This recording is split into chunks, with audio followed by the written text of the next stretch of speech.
السلام علیکم ناظرین، میں رئیس اعظم ہیدی کولکتہ انڈیا سے آپ کے سامنے حکایت صحابہ پیش کر رہا ہوں، سماعت فرمائیں۔ حضرت عمر رضی اللہ تعالیٰ عنہ کا اپنی بیوی کو زچگی میں لے جانا۔ حضرت عمر رضی اللہ تعالیٰ عنہ کا اپنی بیوی کو زچگی میں لے جانا۔ امیر المومنین حضرت عمر رضی اللہ تعالیٰ عنہ اپنے خلافت کے زمانے میں بسا اوقات رات کو چوکی دارہ کے طور پر شہر کی حفاظت بھی فرمایا کرتے تھے۔ ایک مرتبہ اسی حالت میں ایک میدان میں گزر ہوا، دیکھا کہ ایک خیمہ بالوں کا بنا ہوا لگا ہوا ہے جو پہلے وہاں نہیں دیکھا تھا۔ اس کے قریب پہنچے تو دیکھا کہ ایک صاحب وہاں بیٹھے ہیں اور خیمہ سے کچھ کراہنے کی آواز آ رہی۔ سلام کر کے ان صاحب کے پاس بیٹھ گیا اور دریافت کیا کہ تم کون ہو؟ انہوں نے کہا کہ ایک مسافر ہوں، جنگل کا رہنے والا ہوں، امیر المومنین کے سامنے کچھ اپنی ضرورت پیش کر کے مدد چاہنے کے واسطے آیا ہوں۔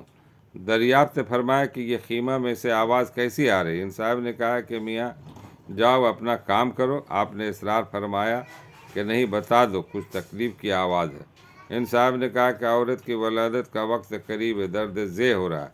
آپ نے دریافت فرمایا کہ کوئی دوسری عورت بھی پاس ہے؟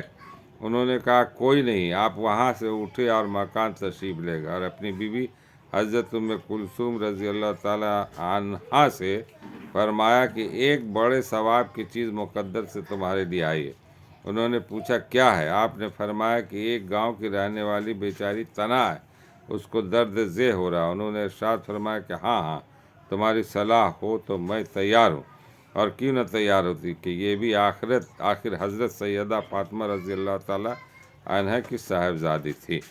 حضرت عمر رضی اللہ تعالیٰ عنہ نے فرمایا کہ ولادت کے واسطے جن چیزوں کی ضرورت پڑتی ہو، تیل، گڑ وغیرہ لے لو اور گودڑ وغیرہ لے لو اور ایک ہانڈی اور کچھ گھی اور دانے وغیرہ بھی ساتھ لے لو۔ وہ لے کر چلی۔ حضرت عمر رضی اللہ تعالیٰ عنہ خود پیچھے ہو لیے۔ وہاں پہنچ کر حضرت ام کلثوم تو خیمہ میں چلی گئیں اور آپ نے آگ جلا کر اس ہانڈی میں دانے ابالے، گھی ڈالے۔ اتنے میں ولادت سے فراغت ہوئی۔ اندر سے حضرت ام کلثوم رضی اللہ تعالیٰ عنہ نے آواز دے کر عرض کیا، امیر المومنین اپنے دوست کو لڑکا پیدا ہونے کی بشارت دیجیے۔ امیر المومنین کا لفظ جب ان صاحب کے کان میں پڑا تو وہ بڑے اچھا اور برا ہر قسم کا لے جاتی ہے۔ دوسرا وارث گھر آئے اور آپ نے فرمایا، ان صاحب کے کان میں پڑا تو وہ بڑے گھبرائے۔ آپ نے فرمایا گھبرانے کی بات نہیں، وہ ہانڈی خیمہ کے پاس رکھ دی کہ اس عورت کو بھی کچھ کھلا دے۔ حضرت ام کلثوم نے اس کو کھلایا، اس کے بعد ہانڈی باہر رکھ دی۔ حضرت عمر رضی اللہ تعالیٰ نے اس بدو سے کہا کہ لو تم بھی کھاؤ، رات بھر تمہاری جاگنے میں گزر گئی۔